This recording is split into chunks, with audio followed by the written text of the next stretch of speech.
그래서 이 조영제 쇼크로 인해서 돌아가신 분도 가끔 볼 수 있기 때문에 조영제 알러지가 있는지 이거는 반드시 확인해서 사용 유무를 결정해야 됩니다.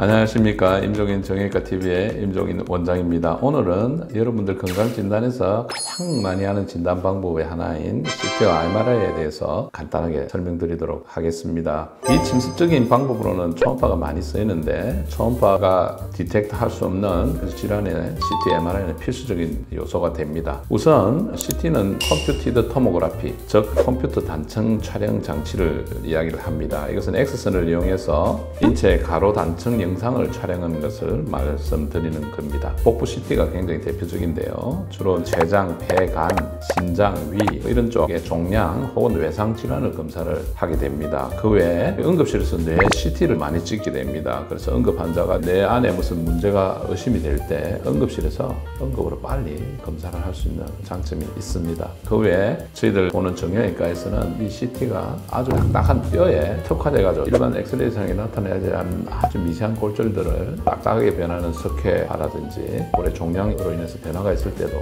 CT로 발견을 할 수가 있습니다. CT는 큰 단점이 있습니다. 단점은 방사선 조사량이 많은 것입니다. 그래서 CT를 많이 찍게 되면 몸 안에 받게 되는 방사선량이 증가를 함으로써 그게로 인한 어떤 부작용이 생길 수가 있습니다. 그래서 일반적으로 우리 의료인이 1년 평균 허용치가 한 20mSv라고 하는데 여기 복부 CT를 찍으면 8mSv입니다. 그러니까 복부 한 3장 정도 찍으면 의료인의 건강하는 양이 3배 정도 차게 되죠. 그 정도로 복부 CT 같은 경우는 굉장히 조사량이 많습니다. 그 다음에 움직이는 부위는 촬영하기 힘들죠. 혈관 같은 거. 그런 단점들이 있었습니다. 그렇지만 요즘은 기술적으로 개발이 돼가지고 저설량 CT가 있습니다.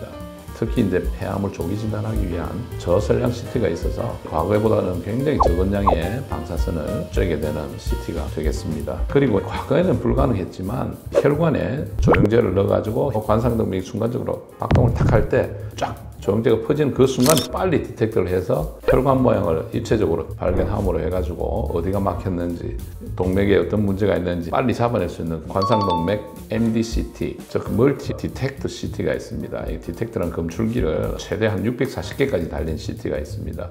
그래서 그런 촬영을 할 수 있는 병원들이 있기 때문에 심장 질환이 의심되는 경우는 그런 병원에서 관상동맥 CT를 이용해서 촬영할 수도 있다는 것을 알아주시기 바랍니다.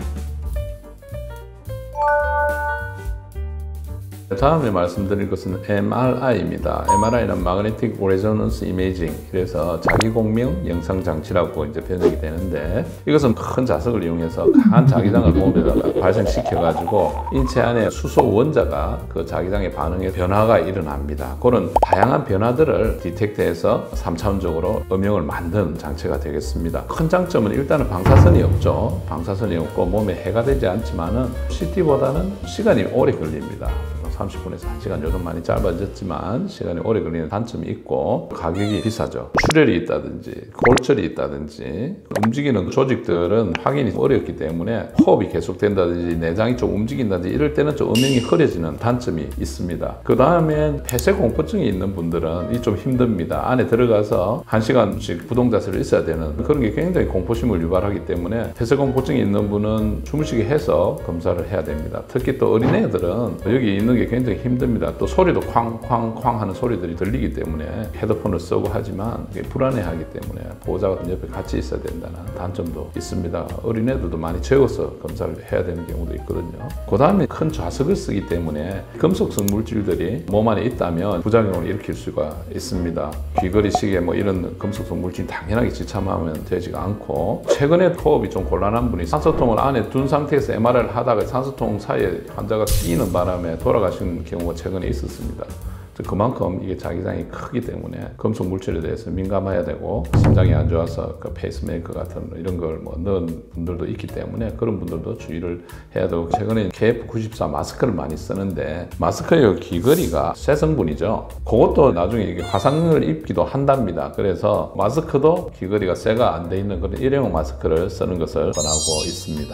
그렇지만 CT에 비해서는 측정 범위가 넓고 다양한 각도에서 우리가 내부 조직의 상태를 확인할 수 있습니다. 특히 CT가 딱딱한 물체를 검사하는데 좋다면은 MRI는 근육 힘줄, 인대 그런 어떤 연부 조직 상태 확인에 굉장히 유익한 검사법이 되겠습니다. 자, 그럼 여러분들 CT, MRI를 찍을 때 공통적으로 주의해야 될 사항을 한번 생각을 해 보겠습니다. 우선 임신을 하고 계시다든지 수유 중이다든지 임신을 가능성이 있다든지 이럴 때는 주의를 해서 촬영을 해야 됩니다. 그다음 두 번째는 아까도 말씀드린 그 폐쇄공포증이 있을 때는 충분히 환자를 갖다가 불안해하지 않는 환경을 만들든지 잠을 재워서 찍어야 된다. 특히 어린아이 같은 경우도 마찬가지입니다. 그다음 세 번째는 이게 중요한 포인트인데 조영제를 사용해서 찍어야 되는 경우가 있습니다. 암이 위험하다든지 다른 부위하고 구분해서 혈관 같은 거를 좀 뚜렷하게 잘 보기 위해서 그런 조영제를 사용하는 수가 있는데 이 조영제에 알러지가 있는 분들이 생각보다 많습니다. 그래서 이 조영제 쇼크로 인해서 돌아가신 분도 가끔 볼 수 있기 때문에 조영제 알러지가 있는지 이거는 반드시 확인해서 사용 유무를 결정해야 됩니다. 그 다음에 이제 아까 말씀드린 금속으로 된 인공심장 박동기, 목걸이, 귀걸이 같은 장신구 이런 거를 잘 확인해서 미리 제거한 뒤에 촬영하기를 권합니다. 그 다음에 제가 짚고 넘어갈 것은 최근에 아산병원 간호사가 뇌동맥류를 모르고 있다가 이제 갑자기 사망한 경우도 있고 강수연 배우도 그것 때문에 갑자기 이제 젊은 나이에 세상을 떠난 그런 아쉬운 그런 게 있었는데 그래서 여러분들 이제 이 머리 안에 있는 뇌에 있는 혈관을 보기 위한 검사에 대해서 관심이 굉장히 갑자기 커졌습니다.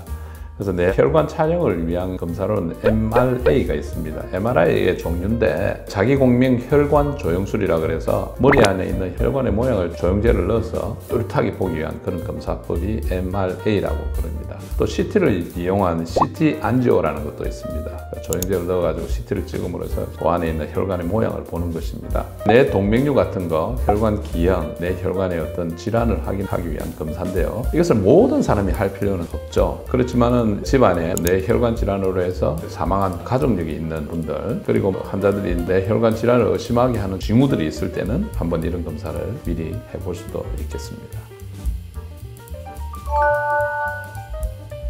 그 다음에 fMRI라는 게 있습니다. Functional MRI인데 이거는 기능적 자기공명 영상이라는 것입니다. 이것은 감각 피질이나 운동 피질, 그 다음에 시각 피질 등 뇌 부위별로 제 기능을 잘하는지 기능에 중점을 둔 MRI 검사가 되겠습니다. 그래서 CT, MRI를 다 했는데 원인을 찾지 못한다든지 폐행성 뇌질환 혹은 또 정신과 질환 이럴 때는 뇌의 기능을 알아보기 위한 fMRI도 사용하고 있습니다.